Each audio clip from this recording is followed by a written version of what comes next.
Okay, welcome back. This is ACI 6, and today is the 11th of June 2026. Good to see everyone back. So let us set our motivation before we begin.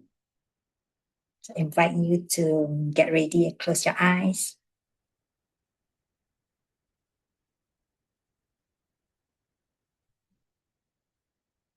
And bring your attention to your breath until you hear from me again. Just observe your breath at the tip of your nostril.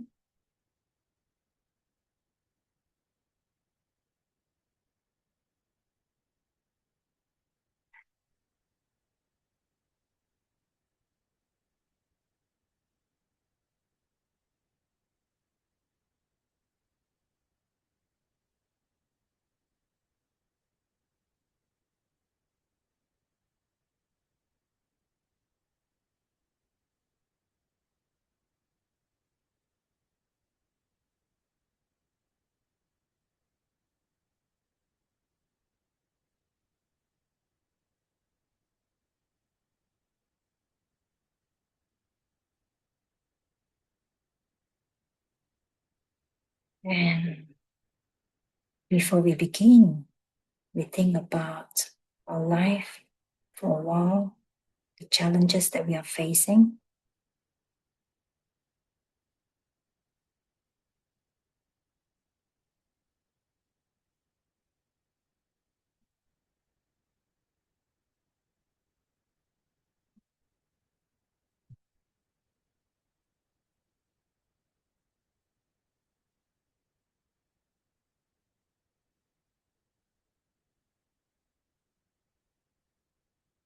Meeting the things that we don't like.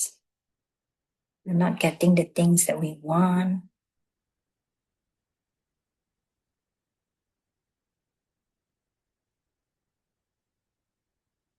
Being upset. There's just something that disturbs our peace of mind.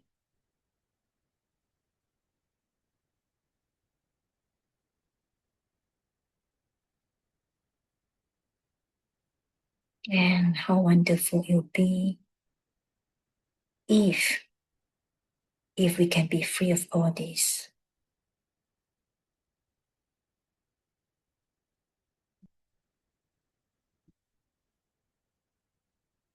And we know that is possible because there's not a single thing that is not coming from our projection.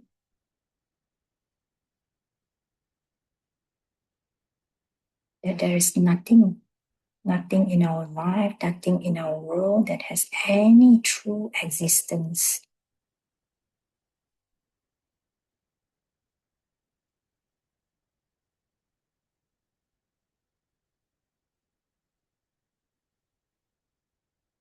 And we learn that is possible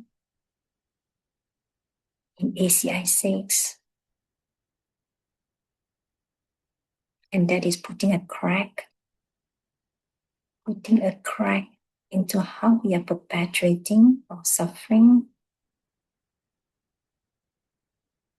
perpetuating this samsaric condition and experience. We are putting a crack into our habitual reaction that is perpetuating our suffering.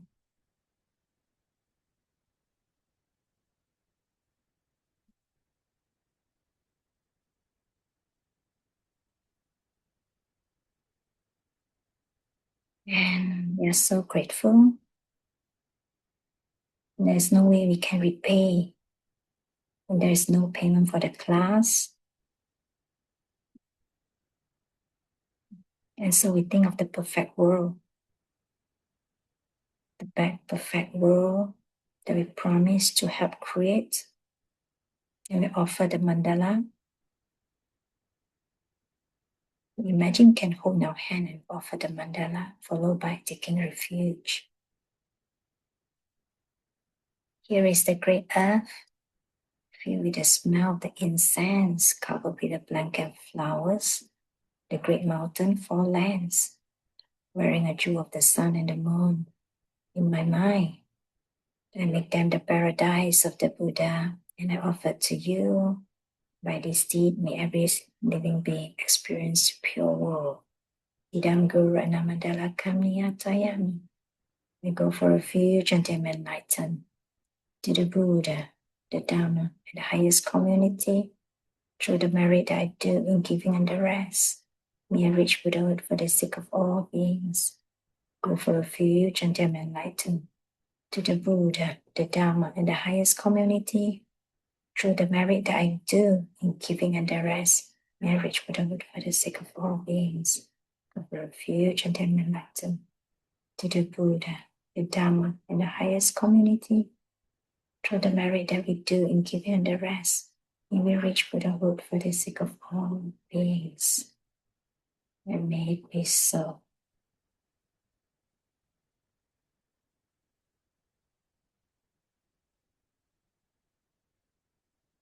Okay.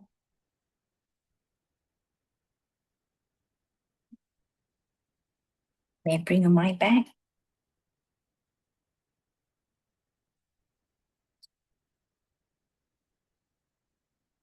And open your eyes when you're ready.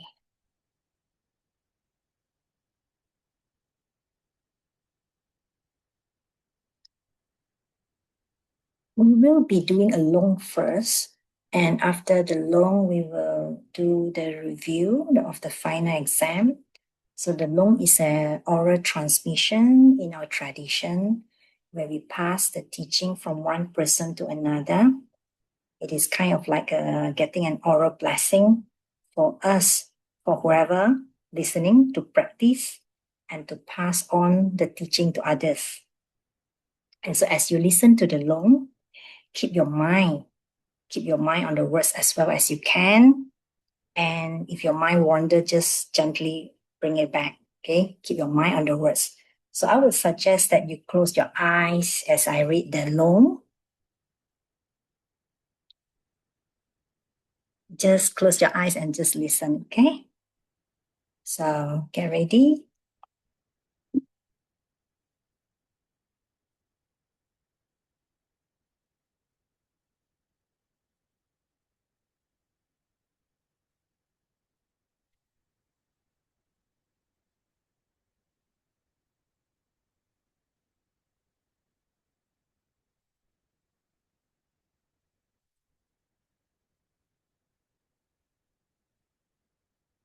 Bow down to all Buddhas and Bodhisattvas. These words once I heard. The conqueror was residing at Stravasti in the park of Anatta Pindada in the gardens of Prince Jeta. In convocation with him was a great gathering of 1,250 monks who were listeners, as well as an immense number of bodhisattvas who were great beings. In the morning, then the conqueror donned his monk's robes and outer shawl, took up his sage bow, and entered the great city of Stravasti for requesting his meal. After collecting the food, he returned from the city and partook of it. When he had finished eating, he put away his bow and shawl, for he was a person had given up eating in the latter part of the day. Lord Buddha then washed his feet and seated himself on a cushion that had been set forth for him. He crossed his legs in the full lotus position, straightened his back, and placed his thoughts into a state of contemplation.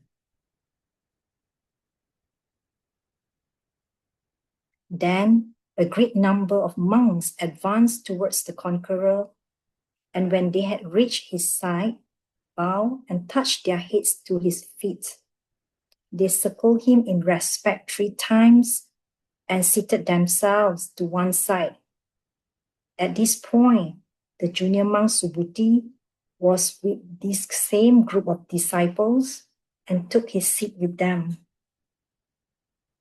Then the junior monk Subhuti rose from his cushion, dropped the corner of his upper robe from one shoulder in a gesture of respect, and knelt with his right knee to the ground. He faced the conqueror, joined his palms at his heart and bowed. Then he beseeched the conqueror in the following words: O conqueror, the Buddha, the one gone thus, the destroyer of the foe, the totally enlightened one, has given much beneficial instruction to the bodhisattvas who are great beings. All the instruction he has ever given has been of benefit.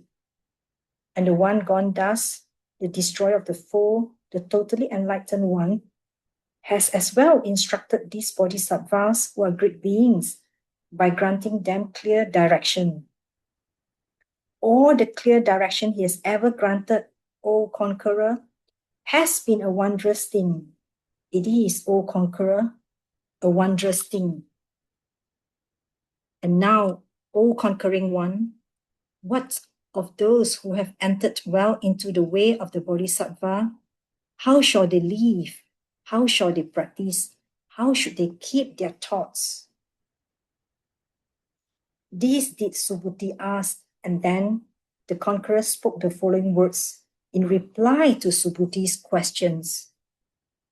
O Subhuti, it is good, it is good. O Subhuti, thus it is, and thus is it. The one thus gone has indeed done benefit to the bodhisattvas who are great beings by granting them beneficial instruction. The one thus gone has indeed given clear direction to the bodhisattvas who are great beings by granting them the clearest of instruction. And since it is so, O Subhuti, listen now to what I speak, and be sure that it stays firmly in your heart, for I shall reveal to you how it is that those who have entered well into the way of the bodhisattva should live, and how they should practice, and how they should keep their thoughts. Thus shall I do, O conqueror, replied the junior monk Subhuti, and he sat to listen as instructed by the conqueror. The conqueror too then began with the following words. Subhuti, this is how those who have entered well into the way of the bodhisattva must think to themselves as they feel the wish to achieve enlightenment. I will bring to nirvana the total amount of living beings, every single one numbered among the ranks of living kind, those who were born from eggs, those who were born from a womb, those who were born through warmth and moisture, those who were born miraculously, those who have a physical form, those with none, those with conceptions, those with none, and those with neither conceptions nor no conceptions. However many living beings there are, in whatever realms there may be, anyone at all labeled with the name of living being, all these will I bring to total nirvana, to the sphere beyond all grief, when none of the parts of the person are left at all. Yet, even if I do manage to bring this limitless number of living beings to total nirvana, there will be no living being at all who was brought to their total nirvana.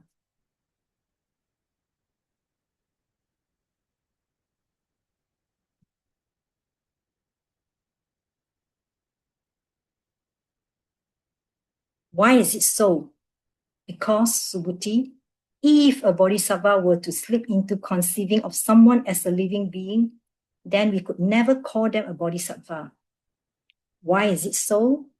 Because, O Subhuti, if anyone were to slip into conceiving of someone as a living being, or as something that lives, or as a person, then we could never call them a bodhisattva. And I say, O Subhuti, that a bodhisattva performs the act of giving without staying in things. They perform the act of giving without staying in any object at all. They perform the act of giving without staying in things that you see. They perform the act of giving without staying in sounds and without staying in smells or tastes or things that you touch or in objects of the thought. O Subhuti, bodhisattvas perform the act of giving without staying in a conception of anything in any way as a sign. That is how they give. Why is it so? think, O Subhuti, of the mountains of merit collected by any bodhisattva who performed the act of giving without staying.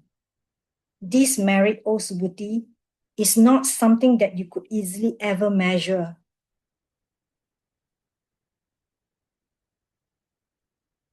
O Subhuti, what do you think? Would it be easy to measure the space to the east of us? And Subhuti respectfully replied, O conqueror, it would not. The conqueror said, and just so would it be easy to measure the space in any of the main directions to the south of us, or to the west of us, or to the north of us, or above us, or below us, or in any of the other directions from us? Would it be easy to measure the space to any of the 10 directions from where we now stand? And Subhuti respectfully replied, Conqueror, it would not. Then the conqueror said, and just so, Subhuti, it would be no easy thing to measure the mountains of merit collected by any bodhisattva who performs the act of giving without staying. Now, Subhuti, what do you think? Should we consider someone to be one thus gone just because they possess the totally exquisite signs that we find on a Buddha's body? And Subhuti respectfully replied, O conquering one, we should not consider anyone one thus gone just because they possess the totally exquisite sign that we find on a Buddha's body. And why not? Because when the one thus gone himself described the totally exquisite signs on a Buddha's body, he stated at the same time that they were impossible. And then the conqueror spoke to the junior monk Subhuti again as follows. O Subhuti, what do you think? The totally exquisite signs on a Buddha's body as such are deceptive. The totally exquisite signs on a Buddha's body are also not deceptive, but only insofar as they do not exist. And so you should see the one thus gone as having no signs at all. Thus did the conqueror speak. And then the junior monk Subhuti replied to the conqueror one as follows.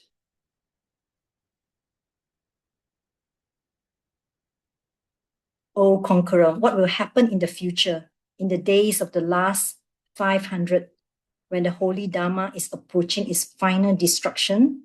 How could any one of those times ever see accurately the meaning of the explanation given in sutras such as this one? And the conqueror replied, Subhuti, you should never ask the question you have just asked.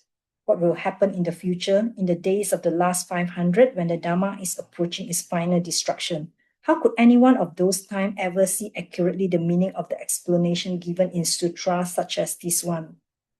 I say to you, O Subhuti, that in the future, in the days of the last 500, when the holy Dharma is approaching its final destruction, there will come bodhisattvas who are great beings, who possess morality, who possess the fine quality, and who possess wisdom.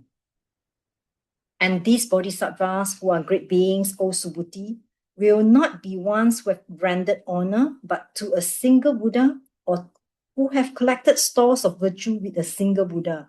Instead, O Subhuti, they will be ones who have rendered honor to many hundreds of thousands of Buddhas and who have collected stores of virtue with many hundreds of thousands of Buddhas. Such are the bodhisattvas, the great beings, who then will come. Suppose, O Subhuti, that a person reach even just a single feeling of faith for the words of a sutra such as this one. The one thus gone, Subhuti, knows any such person. The one thus gone, Subhuti, sees any such person. Such a person, O Subhuti, has produced and gathered safely into themselves a mountain of merit beyond any calculation. Why is it so? Because, Subhuti, these bodhisattvas who are great beings never slip into any conception of something as a self, nor do they slip into any conception of something as a living being, nor any conception of something as being alive, nor any conception of something as a person. Subhuti, these bodhisattvas who are great beings neither slip into any conception of things as things, nor do they slip into any conception of things as not being things. They neither slip into any conception of a thought as a conception, nor do they slip into any conception of a thought as not being a conception. Why is it so? Because if, Subhuti, these bodhisattvas who are great beings were to slip into any conception of things as things, then they would grasp to the same things as being a self. They would grasp them as being a living being. They would grasp them as being something that lives. They would grasp them as a person. And even if they were to slip into thinking of them as not being things, that too they grasp as being a self and as being a living being and as being something that lives and as being a person. Why is it so? Because, Subhuti, the bodhisattvas never hold the Dharma in the wrong way either, nor do they hold what is not the Dharma. This then is what the one thus gone meant when he said, those who understand that this presentation of the Dharma is like a ship, leave even these teachings of Dharma behind. What need then is there to mention what they do with that which is not the Dharma? And the conqueror said these words as well to the junior monk Subhuti.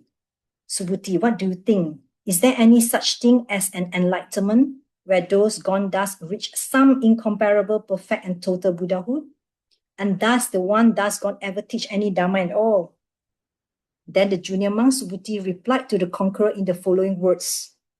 O conqueror, as far as I can catch the thrust of what the conqueror has spoken thus far, then I would have to say that it is impossible for there to be any such thing as an enlightenment where those gone thus could ever reach some incomparable, perfect and total enlightenment. And it is impossible as well for there to be any such thing as a Dharma that the one thus gone could ever teach. And why is this the case? Because it is impossible for there to be any such thing as an enlightenment which the one thus gone reach, or a Dharma which he thought, which could ever be held. It is impossible for there to be any such thing that could ever be described. And this is because it is neither true that these things exist, nor that it is impossible for them to exist. And why is that? Because these persons who are realized beings distinguish all these things perfectly through that which is unproduced.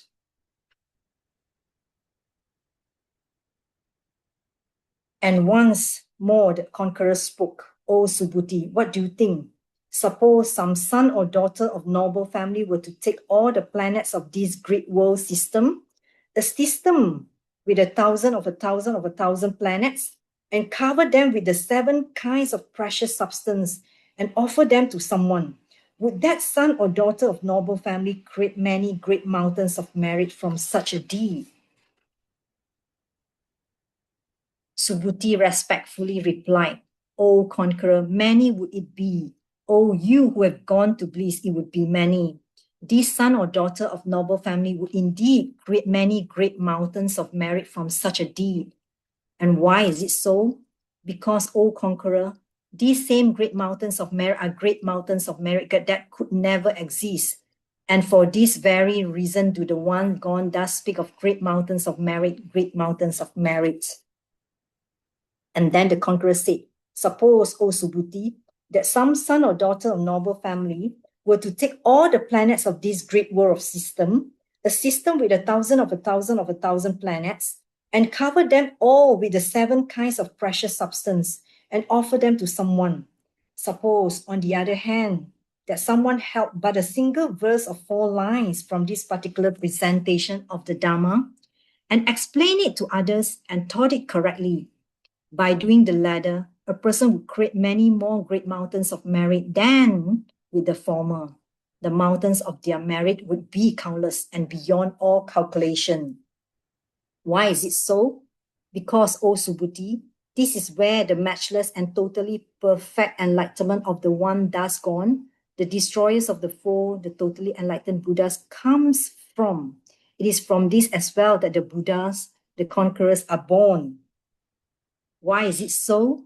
Because, O Subhuti, these qualities of an enlightened being, what we call the qualities of an enlightened being, are qualities of an enlightened being which those gone thus have said could never even exist. And that, in fact, is why we can speak of the qualities of an enlightened being. Now, Subhuti, what do you think? Do those who have entered the stream ever think to themselves, now I've attained the goal of entering the stream? And Subhuti respectfully replied, O conqueror, they do not. And why is it so? It is, O conqueror, because it would be impossible for them to enter anything at all. And this is precisely why we can even speak of a stream enterer.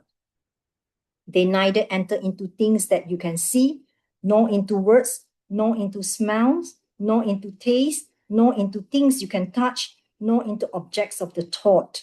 And this is precisely why we can even speak of them as having entered the stream. And if it happened, O conqueror, that the stream enterer were to think to themselves, I have attained the goal of entering the stream, then they would begin to grasp to some self in it, and they would begin to grasp to a living being and to something that lives and to a person. Then the conqueror spoke again.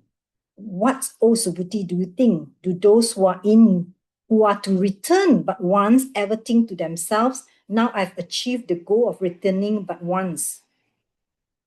And Subhuti respectfully replied, O conqueror, they do not. And why is it so? Because it is impossible for there ever to be any such state of having reached the point of needing to return but once. And this is precisely why we can speak of someone who needs to return but once.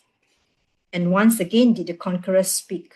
Subhuti, what do you think? Do those who need never return at all ever think to themselves, now I have achieved the goal of never having to return at all? Subhuti respectfully replied, O conqueror, they do not. And why is it so? Because it is impossible for there ever to be any such state of having reached the point of never needing to return at all. And this is precisely why we can speak of someone who need never return at all. And the conqueror said, Subhuti, what do you think? Do those who have destroyed the foe ever think to themselves, now I've achieved the state of destroying the foe? To this, Subhuti respectfully replied, O conqueror, they do not. And why is it so? Because it is impossible for there ever to be any such state of having destroyed the foe. For suppose, O conqueror, that such a destroyer of the foe were to think to themselves, now I have achieved the state of destroying the foe. They again would then begin to grasp to some self in it, and they would begin to grasp to a living being and to something that lives and to a person.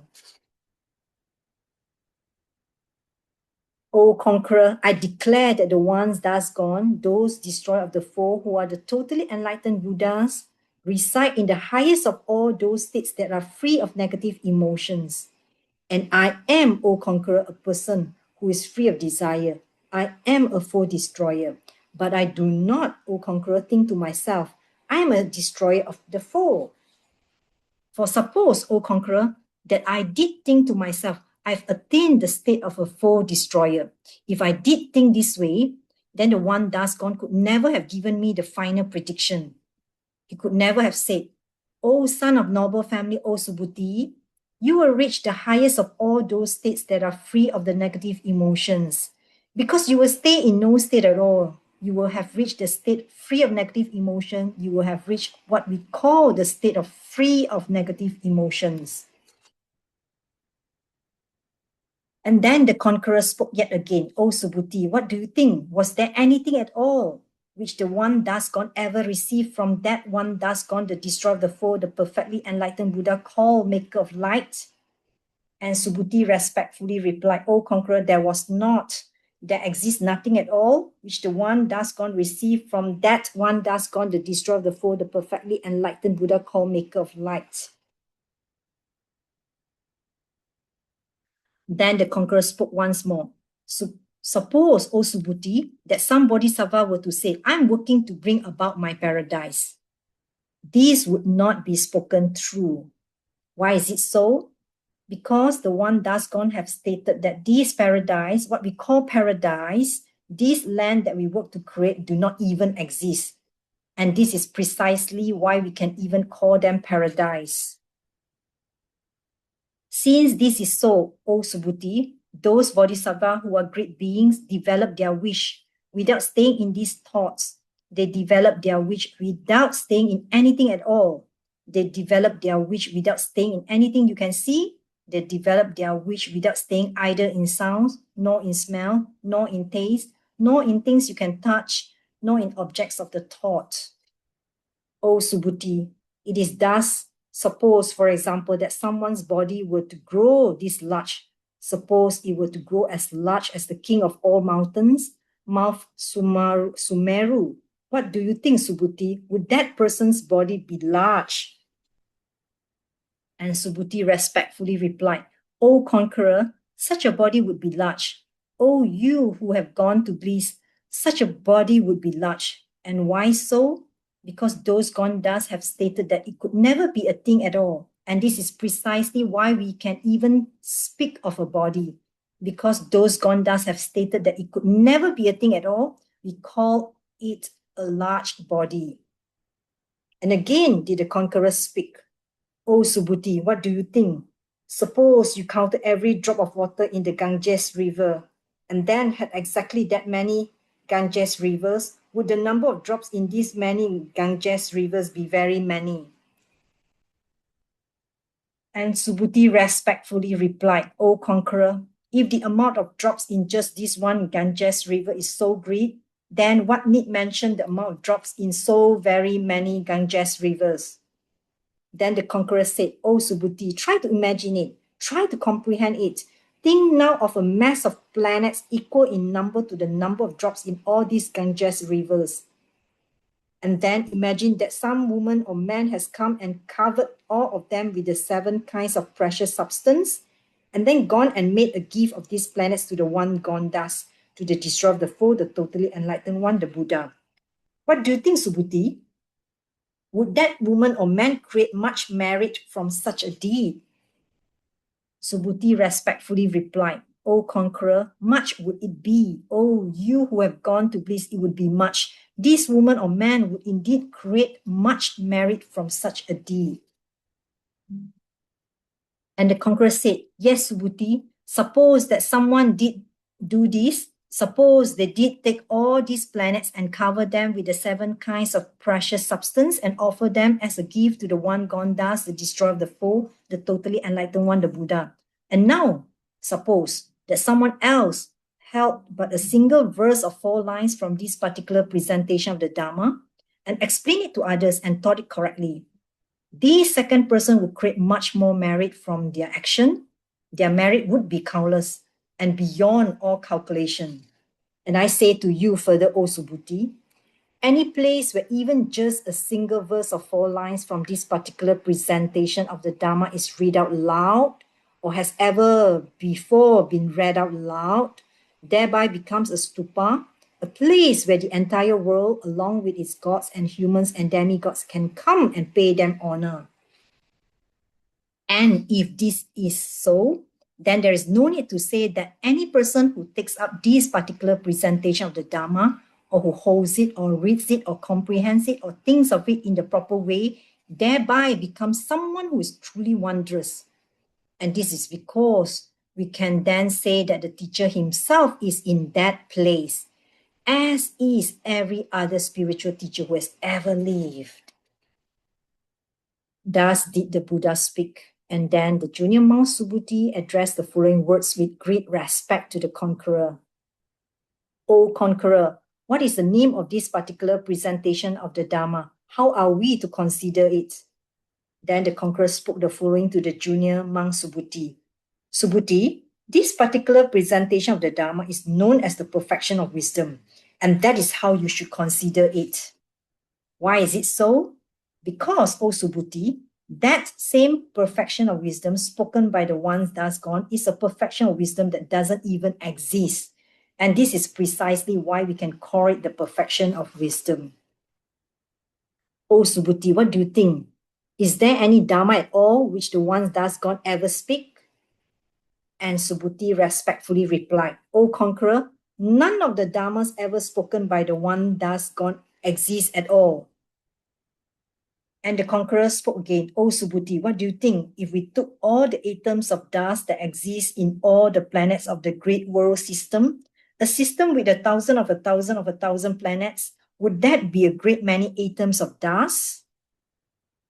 Subhuti respectfully replied, O conqueror, it would indeed be a great many atoms of dust.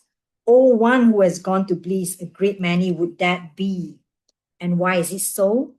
Because, O conqueror, the one gone dust have stated that whatever atoms of dust there may be are atoms of dust that could never exist. And this is precisely why we can speak of them as atoms of dust. The ones thus gone have stated as well that whatever planets there may be are planets that could never exist. And this is precisely why we can speak of them as planets. The conqueror spoke once more. O Subhuti, what do you think? Should we consider someone to be one thus gone, a destroyer of the foe, a totally enlightened one, a Buddha, just because they possess the 32 signs of a great being? Subhuti respectfully replied, O conqueror, we should not. Why is it so? Because these 32 signs of a great being described by those gone dust were said by those gone dust to be signs that could never exist. And this is precisely why we can speak of them as the 32 signs of one gone dust.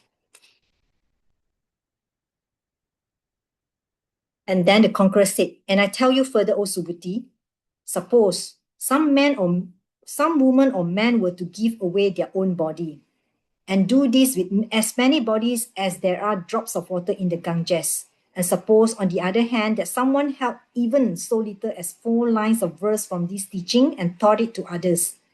The second person would create much greater merit from their act than the former. Their merit would be countless and beyond all calculation. And then, by the sheer power of the teaching, the junior monk Subhuti began to weep. And when he had wiped away his tears, he spoke to the conqueror in the following words. This presentation of the Dharma given by those gone dust, O conqueror, is wondrous. O you who have gone to bliss, it is truly a wonder. O conqueror, in all the time that has passed from the time I was able to gain wisdom until now, I've never heard this presentation of the Dharma. O conqueror, any living being who can think correctly of the sutra that you have just taught is wondrous in the highest. And why is it so? Because, O conqueror, this same correct thinking is something that could never exist. And this is precisely why those gone dust have spoken of thinking correctly, of what we call thinking correctly. O conqueror, the fact that I can feel this way towards this presentation of the Dharma that you have made, the fact that I believe in it, is for me no surprising belief. But when I think, O conqueror, of those to come in the future, of those in the last 500 who take up this particular presentation of the Dharma, and who hold it or read it or comprehend it, then truly do they seem to me wondrous in the highest. And these beings who come, O conquering one, will not be beings who ever slip into any conception of something as a self, or into any conception of something as a living being, or into any conception of something as being alive, or into any conception of something as being a person. And why is it so? Because, O conqueror, these same conceptions, conceiving of something as a self or as a living being or as being alive or as being a person, could never exist at all. And why is this so? Because the enlightened ones, the conquerors, are free of every kind of conception.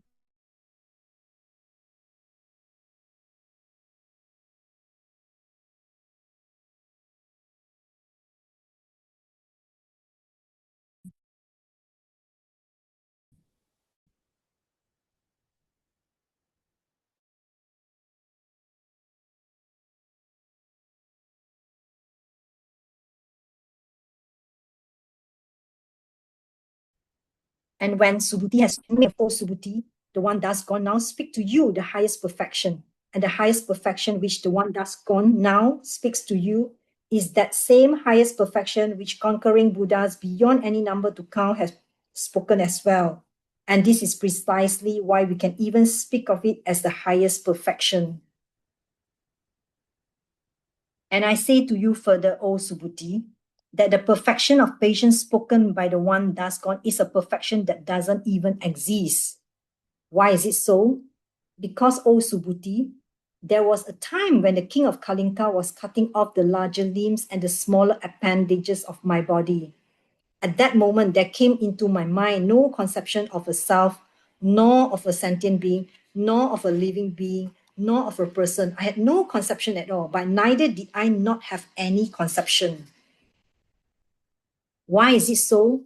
Suppose, O Subhuti, that at that moment, any conception of a self had come into mind. Then the thought to harm someone would have come into my mind as well. The conception of some sentient being and the conception of some living being and the conception of mine as well.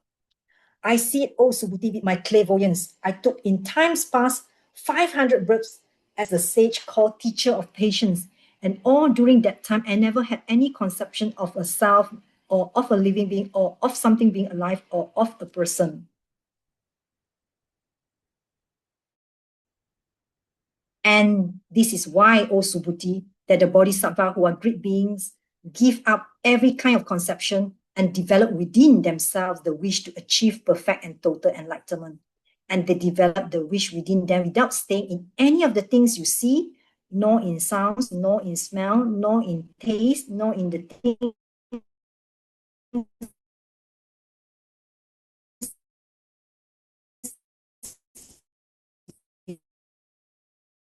you can touch, nor in any at all. And why is it so? Because these things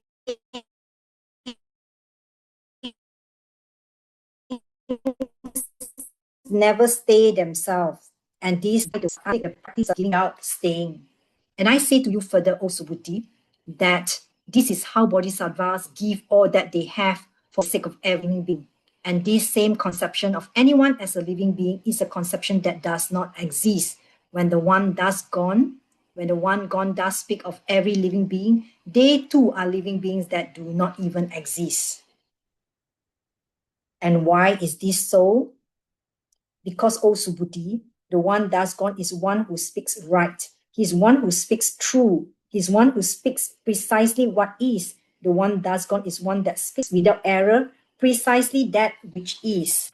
And I speak to you further, O Subhuti, of that thing where those gone thus reach some absolutely total enlightenment. And of that thing which is the Dharma that they teach, it has no truth and it has no deception. This, Subhuti, is how it is. Think of the example of a person who has eyes to see, but who is sitting in the dark. They see nothing at all. You should consider a bodhisattva who has fallen into things and who then practice the act of giving to be just like this person. And now, Subhuti, think of this person, a person who has eyes to see. As dawn breaks and the sun rises into the sky, think how then they see a whole variety of different forms. You should consider a bodhisattva who has not fallen into things and who then practice the act of giving to be just like this person. I speak to you further, O Subhuti, of those sons or daughters of noble family who take up this particular presentation of the Dharma and who hold it or read it or comprehend it or go on to impart it to others in detail and accurately. These are the kind of people that the one gone does know. These are the kind of people that the one gone does look upon. Any living being like these people has created a mountain of marriage which is beyond all calculation. And I say to you further, O Subhuti, suppose there were some woman or man who could give away in a single morning time of day their own body, the same number of times that there are drops of water in the Ganges River itself. And suppose then at midday and in the evening, they would again give away their own body the same number of times that there are drops of water in the Ganges River. And suppose they were to keep up this kind of behavior for many billion upon trillions of eons, giving their bodies away. I say to you that anyone who hears this particular presentation of the Dharma and who never thereafter give it up, creates much greater merit from this single act than the others do. Their merit is countless and beyond all calculation. And what need have I to mention than the merit of those who take it up by writing it down, or who hold it or read it or comprehend it, or who go on to impart it to others in detail and accurately. Again, I say to you, O Subhuti, that this presentation of the Dharma is inconceivably great and beyond all compare. This presentation of the Dharma was spoken by the one gone thus for those living beings who have entered well into the highest of all ways. And it was spoken for those living beings who have entered well into the foremost of ways. Think of those who take up this particular presentation of the Dharma, or hold it or read it or comprehend it, or who go on to impart it to others in detail and accurately. These are the kind of people that the ones gone does know.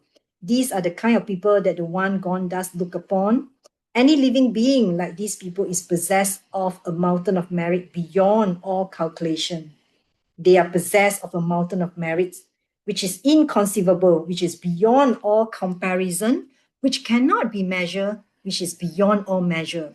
Any such living being is one that I lift up and carry forth upon my own shoulders to the enlightenment I have reached.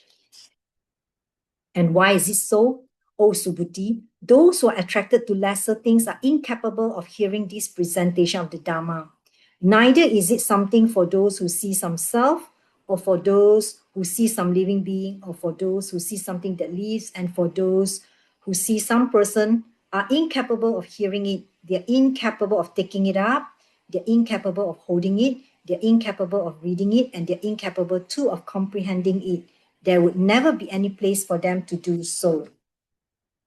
And I say further to you, O Subhuti, any place where this sutra is taught thereby become a place worthy of the offering of the entire world, with its gods and humans and demigods. It becomes a place which is worthy of their prostration and worthy of their circumambulations. That place becomes something like a stupa. O Subhuti, any son or daughter of noble family who take up a sutra like this, or who hold it, or who read it, or who comprehend it, will suffer. They will suffer intensely. Why is it so? Because, O Subhuti, such beings are purifying non-virtuous karma from the entire string of their previous lives, karma that would have taken them to the 3 lower realms. As they purify this karma, it caused them to suffer here in this life. As such, they will succeed in cleaning away the karma of these non-virtuous deeds of their previous lifetimes, and they will as well achieve the enlightenment of a Buddha. Subhuti, I see these with my powers of clairvoyance in days long past, over the course of countless eons that are themselves even more than uncountable, far beyond the time even before the time of the one gone thus, the destroyer of the foe, the perfect and totally enlightened one name maker of light. There came 840 billion Buddhas. I was able to please them all and never disturb their hearts. But then, Subhuti, there are those who, in the days of the last 500, will take up this sutra and hold it and read it and comprehend it. And I tell you, O Subhuti, that the great mountains of merit that I collected from pleasing all those Buddhas, all those conquerors, and from never disturbing their hearts would not come to 100 of the mountains of merit that these one to come will create, nor would it come to 1,000 parts, nor 1 part in 100,000, nor any other countable part, any part at all. The difference could never be put in numbers. There is no example I could use, no comparison, no reason at all to attempt any comparison. And suppose, O Subhuti, that I were to describe just how many mountains of virtue would come to be possessed by one of these women or men of noble family, the ones to come who will create those mountains of merit, the living beings who heard me then would go mad, their minds would be thrown into chaos. I tell you further, O Subhuti, and you must understand it. This presentation of the Dharma is absolutely inconceivable, and how its power ripens in the future is nothing less than absolutely inconceivable as well. And then the junior monk Subhuti replied to the conquering one as follows: O conquering one, what of those who have entered well into the way of the Bodhisattva? How shall they live? How shall they practice? How should they keep their thoughts? And the conqueror replied, Subhuti, This is how those who have entered well into the way of the Bodhisattva must think to themselves as they feel the wish to achieve enlightenment. I will bring every single living being to total nirvana, to that realm beyond all grief, where they no longer possess any of the heaps of things that make up a suffering person. Yet, even if I do manage to bring all these living beings to total nirvana, there will be no living being at all who was brought to their total nirvana. And why is it so? Because, Subhuti, if a bodhisattva were to slip into conceiving of someone as a living being, then we could never call them a bodhisattva. And so too, if they were to slip into thinking of someone in all the ways up to thinking of them as a person, neither then could we ever call them a bodhisattva. Why is it so? Because, Subhuti, there doesn't even exist any such thing as what we have called those who have entered well into the way of the bodhisattva. Oh, Subhuti, what do you think? Was there anything at all which the one thus gone ever received from the one thus gone called maker of light, which helped bring about my total enlightenment within the unsurpassed, perfect and total state of a Buddha? Thus did the conqueror speak, and then the junior monk Subhuti replied to him as follows. O conqueror, there never could have been anything at all which the one thus gone ever received from the one thus gone called maker of light, which helped bring about your total enlightenment within the unsurpassed, perfect and total state of a Buddha. Thus did he speak, and then the conqueror replied to the junior monk Subhuti in the following words. O Subhuti, it is thus and thus is it. There is nothing at all which the one thus gone ever received from the one thus gone called maker of light, which helped me bring about my total enlightenment within the unsurpassed, perfect and total state of a Buddha. And if there had been, O Subhuti, anything of that sort, of the sort where the one thus gone reached his total enlightenment, well then, the one gone thus maker of light could never have granted me my final prediction by saying, O child of Brahman family, in days to come, you will become one who has gone thus, a destroyer of the foe, a totally enlightened Buddha called Able One of the Shakya clan. But since, O Subhuti, there was nothing of the sort where the one thus gone before you now reach his total enlightenment within the unsurpassed, perfect and total state of a Buddha, well then the one gone thus named maker of light did in fact grant me my final prediction by saying, O child of Brahman family, in days to come, you will become one who has gone thus, a destroyer of the foe, a totally enlightened Buddha called Able One of the Shakya clan. And why is it so? Because, O Subhuti, the very words of one gone thus are an expression that refer to the real nature of things. Now suppose, O Subhuti, that someone were to say, the one gone thus, the destroyer of the foe, the perfect and totally enlightened one, which is find total enlightenment within the unsurpassed, perfect and total state of a Buddha. This would not be spoken true. And why is it so, Subhuti? Because there is no such thing as one gone thus reaching their total enlightenment within the unsurpassed, perfect and total state of a Buddha. Subhuti, this thing where the one gone thus reached their total enlightenment is something which involves neither anything which is real nor anything which is false. And this is why the one gone thus have said that every existing thing is something of the Buddhas. And when we speak of every existing thing, O Subhuti, we are talking about every existing thing that has no existence. And this, in fact, is why we can say that every existing thing is something of the Buddha. You can think, O Subhuti, of the illustration of a person with a body whose body becomes larger. And then the junior monk Subhuti spoke again. O conqueror, the one gone thus has just spoken of a person with a body whose body becomes larger. This same body, the one thus gone has also stated, is a body that could never exist. And this is precisely why we can say a person with a body or a larger body. And then the conqueror spoke again.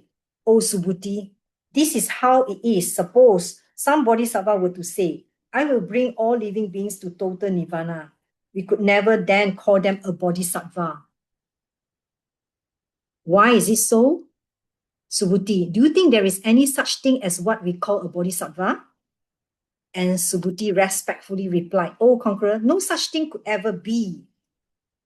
The conqueror then said, this is why, O Subhuti, that the one thus gone says that all existing things are such that no living being exists and nothing that lives exists and no person exists.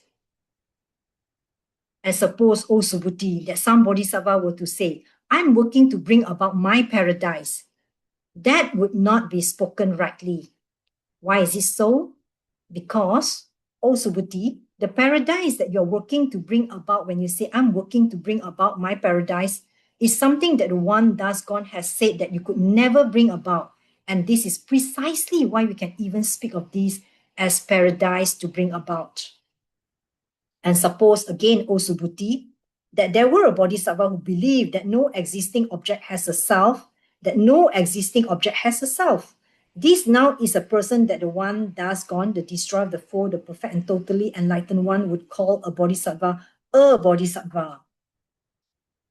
O Subhuti, what do you think?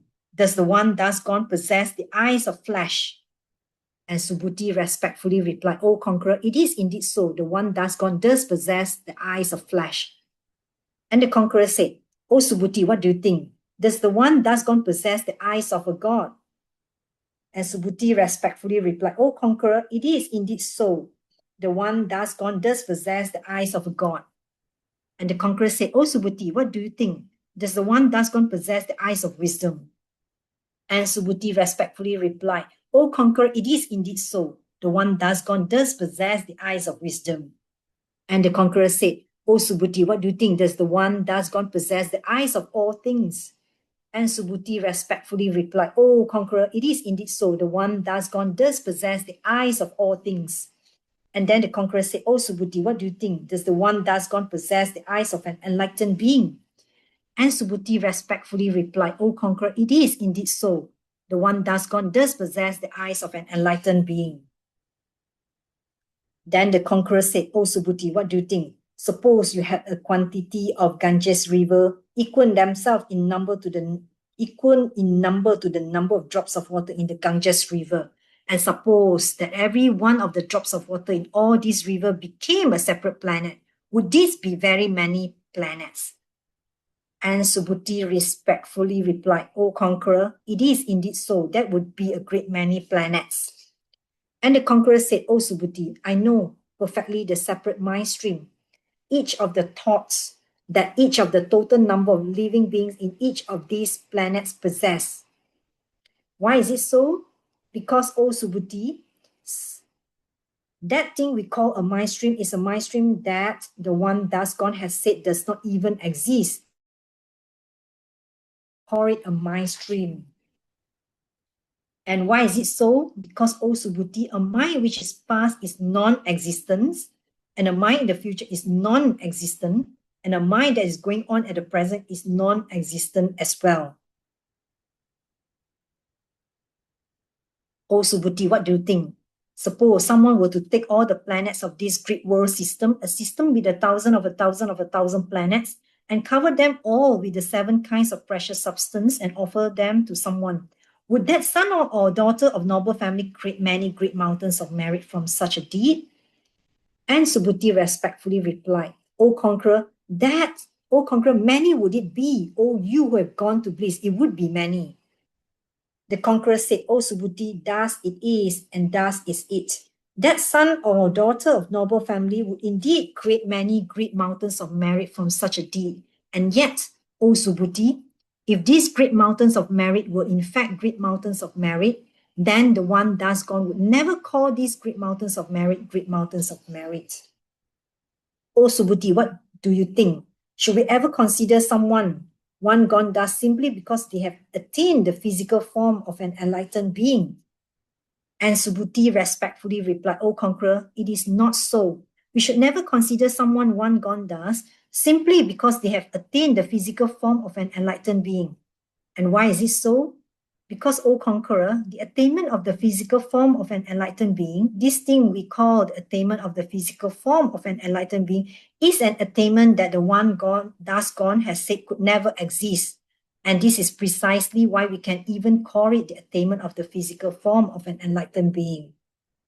Then the conqueror said, O Subhuti, what do you think? Should we ever consider one gone thus simply because they possess the exquisite signs of an enlightened being? And Subhuti respectfully replied, O conqueror, it is not so. We should never consider someone one gone dust simply because they possess the exquisite signs of an enlightened being. And why is it so? Because the signs of an enlightened being, which have been described by the one gone dust, are signs of an enlightened being that the one gone dust has said could never exist. And this is precisely why we can even call them signs of an enlightened being. And the conqueror said, Oh Subhuti, what do you think? Does the one dust gone ever think to himself, now I will teach the Dharma?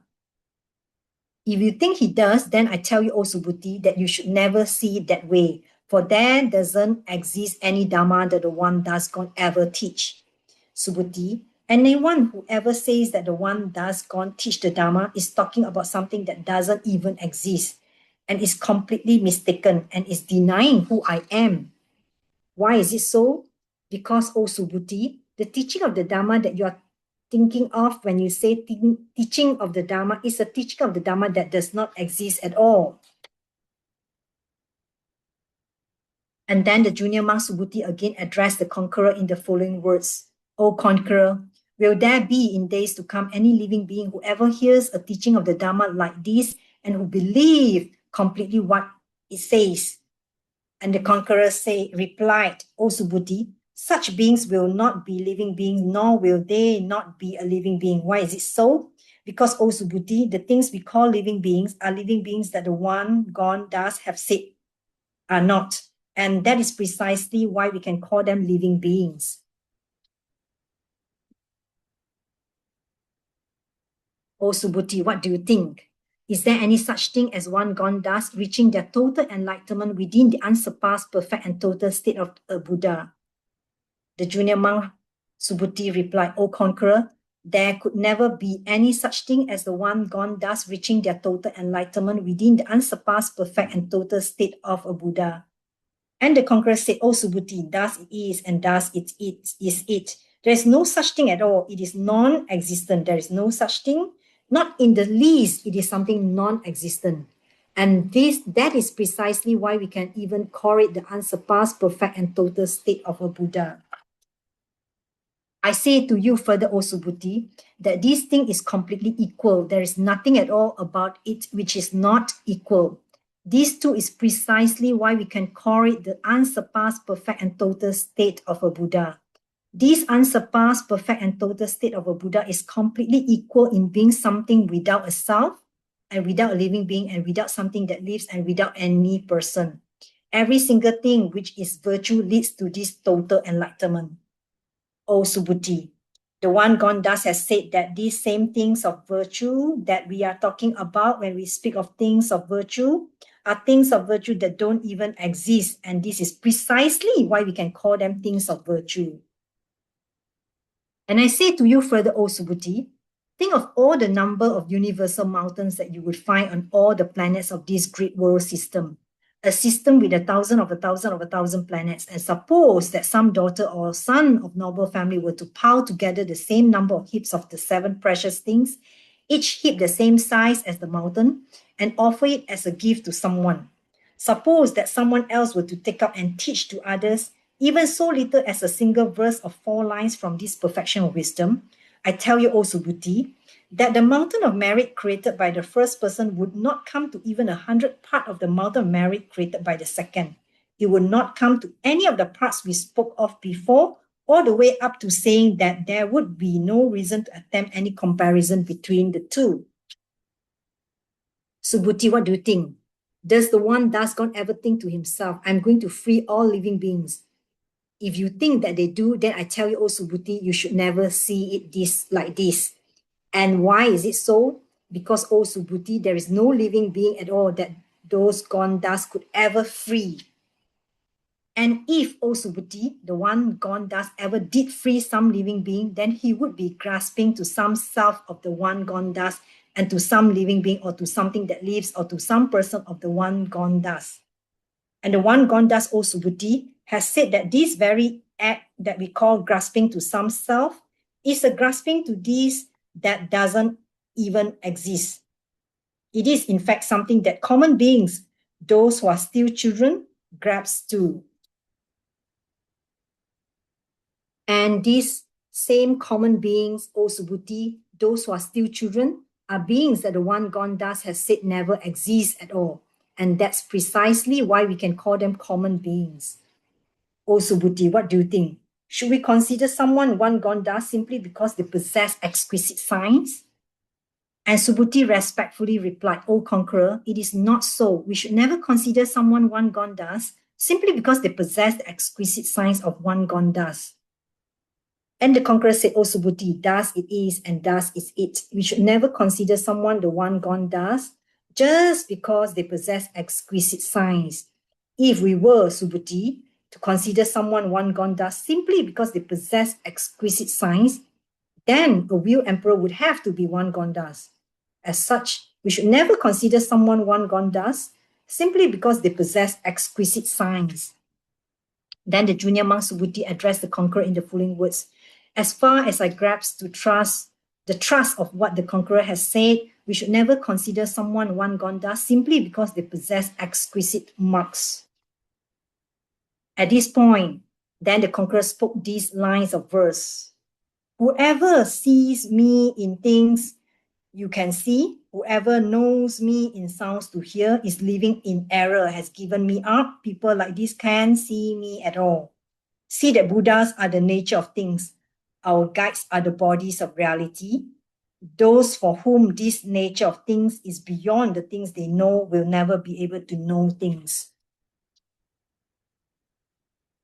O Subhuti, what do you think? Suppose a person thought to themselves that someone was one gone dust, a destroyer of the foe, a perfect and total Buddha, just because they possess the exquisite science of an enlightened being. Subhuti, you should never think the way they do. This is because, Subhuti, of the fact that there is no such thing as the exquisite science, meaning that one gone dust, a destroyer of the foe, a perfect and total Buddha, has reached their total enlightenment within the unsurpassed, perfect and total state of an enlightened being. O Subhuti, suppose you were to think to yourself that those who have entered well into the way of the Bodhisattva ever deny any particular thing that exists, or that they imagine that there is nothing which exists. You should never, Subhuti, think that this is so. Those who have entered well into the way of the Bodhisattva never deny any particular thing, nor do they imagine that there is nothing which exists. And I say to you again, O Subhuti, suppose that some son or daughter of noble family were to take planets equal in number to the drops of water in the Ganges River and cover them with the 7 kinds of precious things and offer it as a gift to someone. Suppose, on the other hand, that a particular bodhisattva were able to gain the state of mastery towards the fact that no object in the universe has any self-nature nor ever begin. This second person would create from their act mountains of merit that are infinitely greater than those of the first.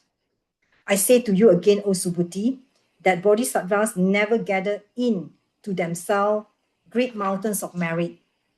And the junior monk Subhuti then said, O conqueror, do you mean to say that bodhisattvas should never try to gather into themselves great mountains of merit? And the conqueror replied, of course they should gather them in, Subhuti, but they should never gather them in the wrong way. And this is precisely why we can call it gathering them in. And suppose, O Subhuti, that someone were to say that the one thus gone goes and comes and he stands and sits and he lies down as well, such a person has failed to understand what I'm teaching you here. Why is it so, Subhuti? Because the one we call one thus gone neither go anywhere nor come from anywhere. And this is precisely why we can call them one gone thus, a destroyer of the foe, a perfect and totally enlightened one. And I say again to you, Subhuti, suppose some daughter or son of noble family were to take all the atoms of dust that made up all the planets in the great world system of 1,000 of 1,000 of 1,000 planets, and suppose, for example, that they were to crush each of these atoms into a pile of even tinier particles that are equal in number to all these atoms of the planets. What do you think, Subhuti? Would the tiny particles in these piles be very many? And Subhuti respectfully replied, O conqueror, it is so. The tiny particles in those piles would be very great in number. And why is it so? Because, O conqueror, if such a pile were even possible, then the conqueror would never have even bothered to mention any piles of tiny particles. And why is it so? Because the one thus gone has said that the piles of tiny particles described by the conqueror are piles that could never exist. And this is precisely why we can call them piles of tiny particles. And the one thus gone has also said that these planets of a great world system, a system of 1,000 of 1,000 of 1,000 planets, are planets that could never exist.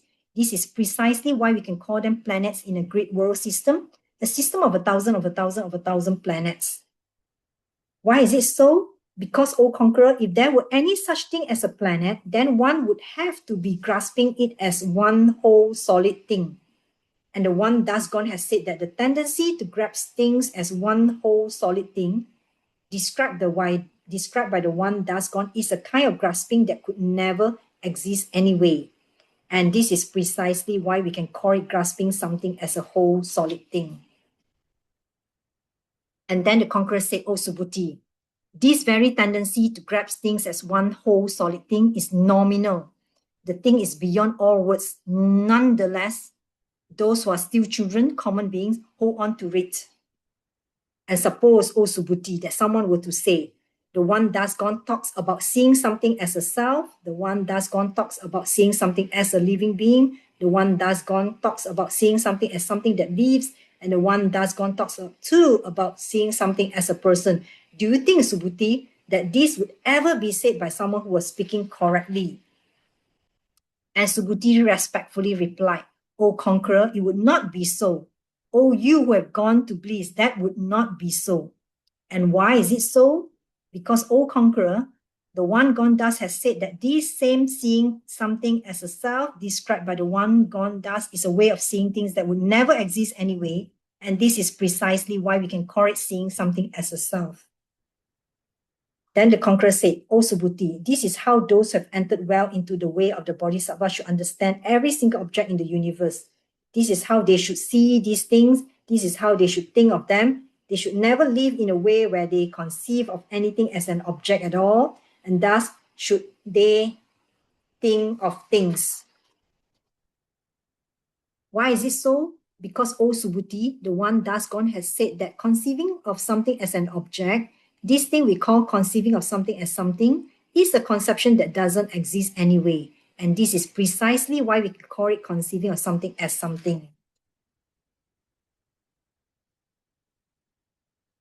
And I say to you again, O Subhuti, suppose some great bodhisattva were to take a countless number of planets, a number of planets beyond all calculation, and cover them with the 7 kinds of precious things and offer them as a gift to someone.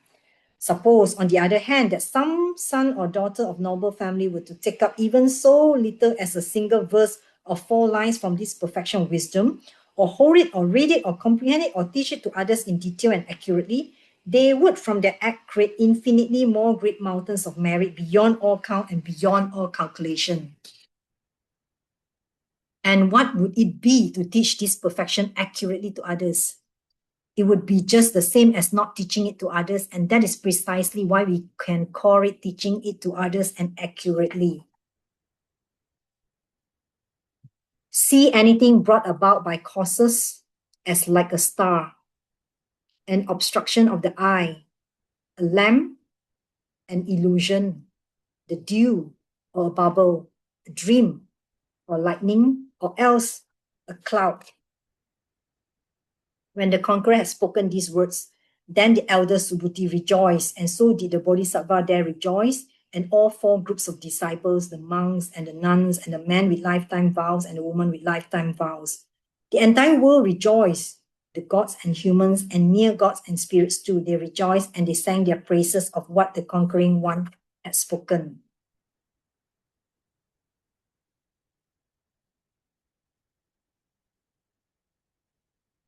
This then is the conclusion of an exalted sutra of the greater way on the perfection of wisdom entitled The Diamond Cutter.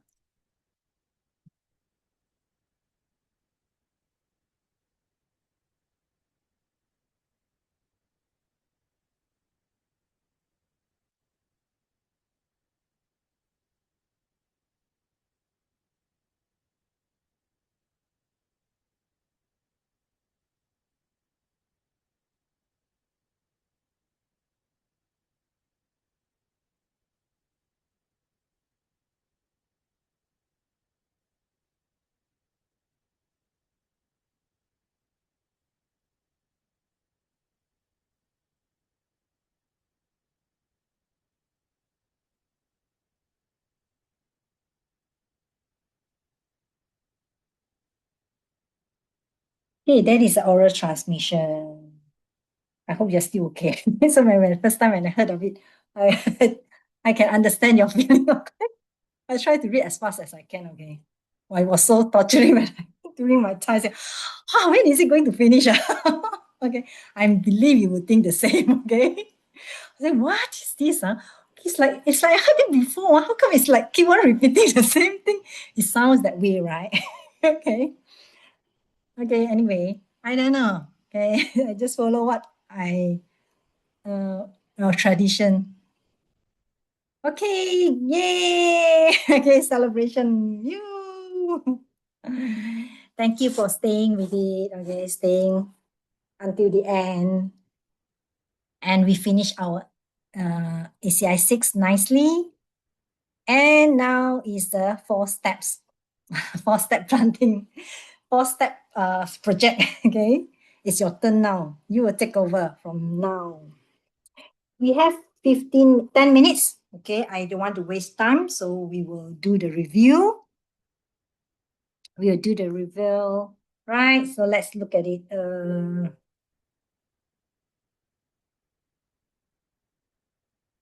Let me see. Okay. Now you are the teacher. Okay. Planting the seeds, just sharing. Just feel comfortable, no worries. If you need to, you can just refer the answer, no problem. But if you want to try to share what you know, explain it a little bit more, that would be very helpful. Okay. And also take it positively if ever we ask the questions, okay? Try to answer. If you don't know, it's okay, no worries. Someone will just jump in. Okay, so the floor is yours. Question 1 will be Angela. Start with Angela. Read the question and explain to us. Question, wait a minute. I need to go into my words. Today I do add a words. Wait. Okay. Where my words document? Wait, need to find my file. Words. I can read to you. I can read to me. Because I do my Okay. homework. I do my homework. Words. Okay, question 1. Words file. Yeah. Where's my words? Give the Sanskrit and Tibetan names for the Diamond Cutter Sutra. Just the Sanskrit and Tibetan name for Diamond Cutter Sutra. Wait, I know the Tibetan is Chopa, something like that. Wait, then there. Wait, let me go to my word file. Okay, here. Tibetan Sanskrit name is Vajra Chidika, and Tibetan name is called Doje Chupa. Correct, no? Yeah, correct. Yeah. Yay. That's very simple. You have Yeah, more questions, Angela, you have a new question. Question 12 will come to you later on. I think probably next week. Okay, thank you. And I don't think we have any question for that. That's pretty simple. Yeah. Yeah. Thank you. So question 2 will be Daniel.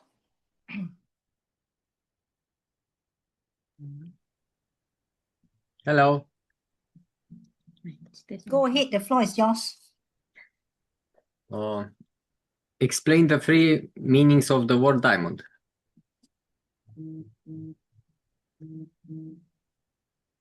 This is it?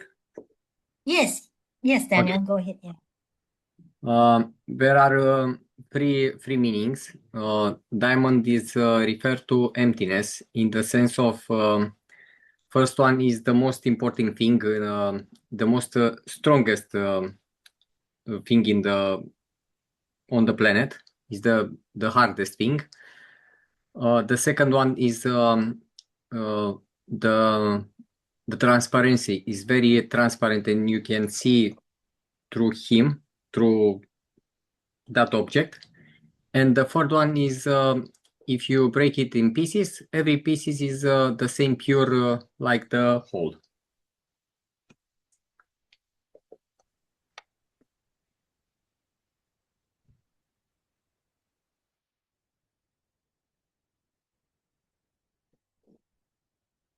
That's it.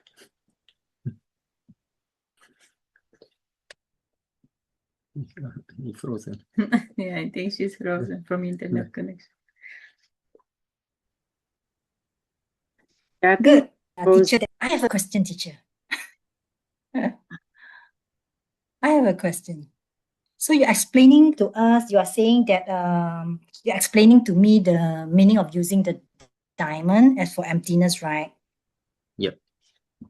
Why do we need to find a meaning for that? You need to find the meaning because you need to remember something in physical world to remember yourself about the emptiness. And the diamond is the closest thing in the Why do similar I need to to understand this diamond?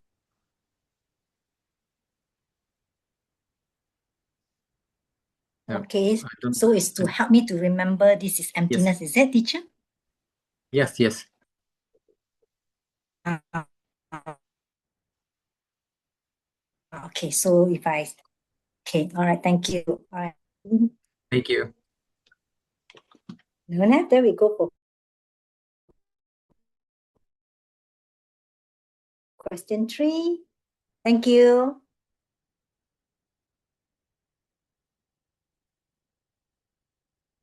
Question 3.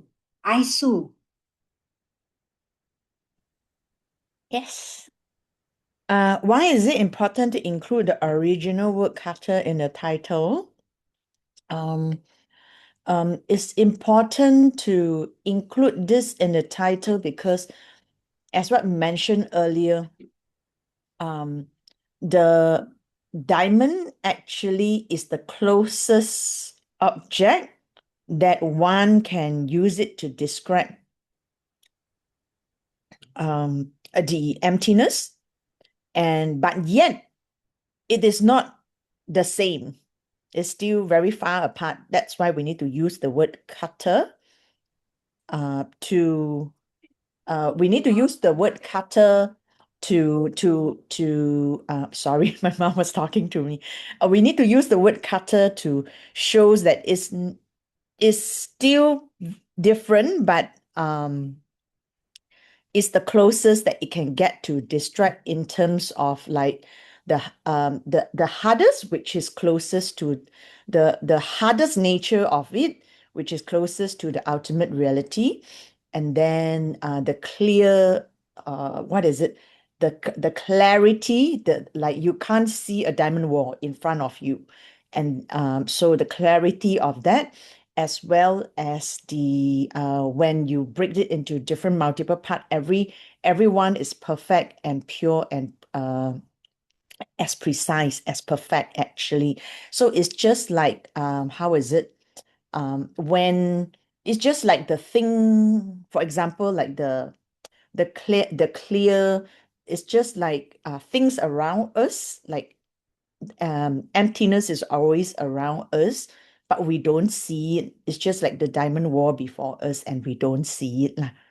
Yeah, so it's important to include the word cutter, although it is closest, but it's still different. They are still different actually. So with the word cutter, it shows that this is the best distract, but it is still not as good as it is. Yeah, that's it.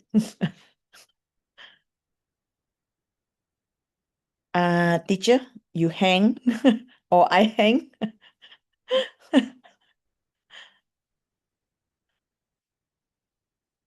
Is it I hang or teacher hang? We hang. Maybe I want to add on. Actually, cutter refers Mm. to direct perception of emptiness also. Mm. Uh, that's why I read from the text. Mm. Yeah. You managed to come back on time. Yes. So jammed today. I didn't expect. I thought weekday should be okay. And I witnessed this serial accident. I pray for them. Oh my God, so bad.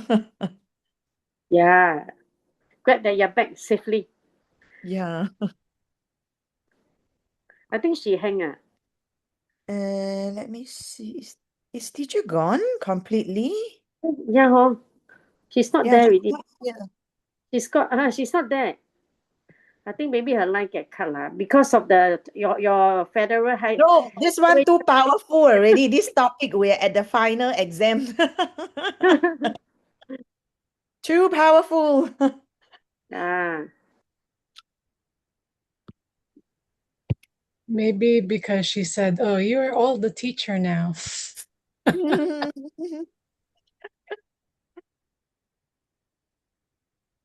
maybe I add on. I just read from the text.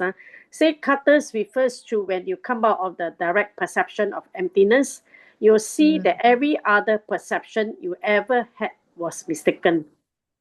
Just to share lah, huh? Because I do my homework today. I start doing my homework only. Right. Then you Yeah, can be the because first to submit. maybe I can add, because diamond is the closest to ultimate reality. And when you come up of the DPE, and then you understand that it cuts the diamond, it cuts the emptiness cuts the diamond. So you can't, even the diamond is closest, but it is cut by emptiness. Actually, emptiness can never. Sorry, I read direct. Actually, emptiness can never be cut. It's not an object. It's not an object. It's like an illusion and our perception. It is not. Actually, emptiness is the wisdom. So it's the wisdoms that is used to cut the diamond. It can outdone the diamond. It's the ultimate. Emptiness is the ultimate truth. Ultimate truth. Okay, our teacher is here. Yeah, teacher, we discussing about ourselves. We're discussing about ourselves. Is she here already? Good. So, good. Everything good, huh? Yeah, we Yes. discussed ourselves because to fill the gap lah. Yeah, when you went to the space, we do self-discussion.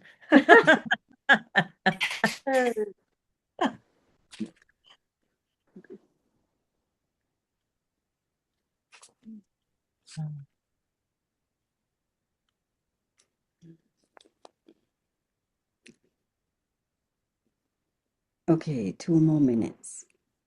Yeah, I need to go for my V house study already, the 5 houses study to catch up. At 10 o'clock, yeah.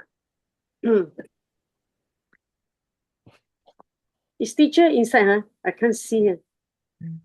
She's in, but I think her line is unstable. Or maybe we should just proceed to do a coffee celebration.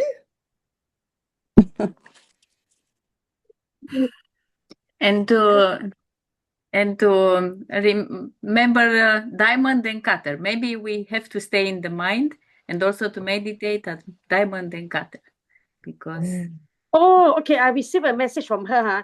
She said that she couldn't log in. Can someone just do a coffee meditation? Maybe I saw you do or not? I saw. Okay, I'll do it. But I don't have a script. I just do it my way, okay?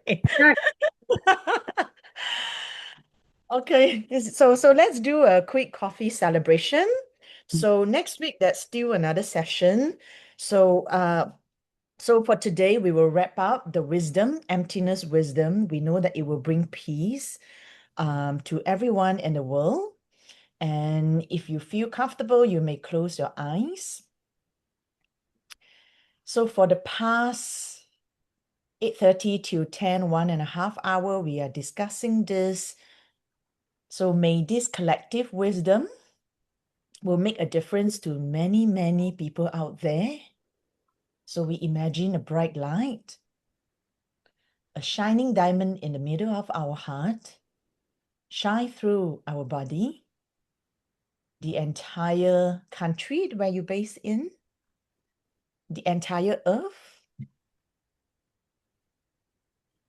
where we wish that this wisdom will bring peace to many people and help more people to have a chance to touch the diamond world and eventually achieve full liberation. And you can see that the bright light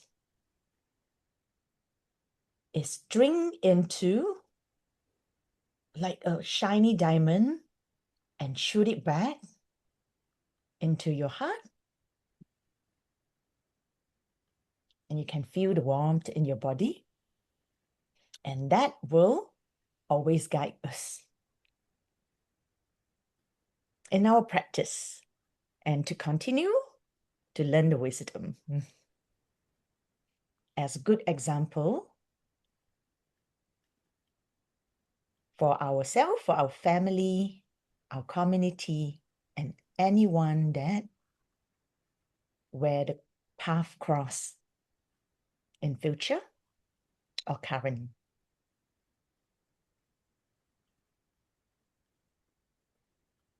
Okay, when you're ready,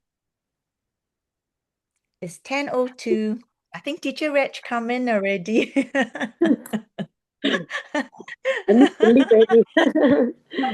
Okay, so we just pass the merits of study to everyone.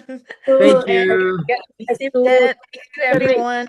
Thank you. you, everyone. Thank you. Bye Bye, bye. everyone. Bye. See Thank you. you, all the teachers. Bye.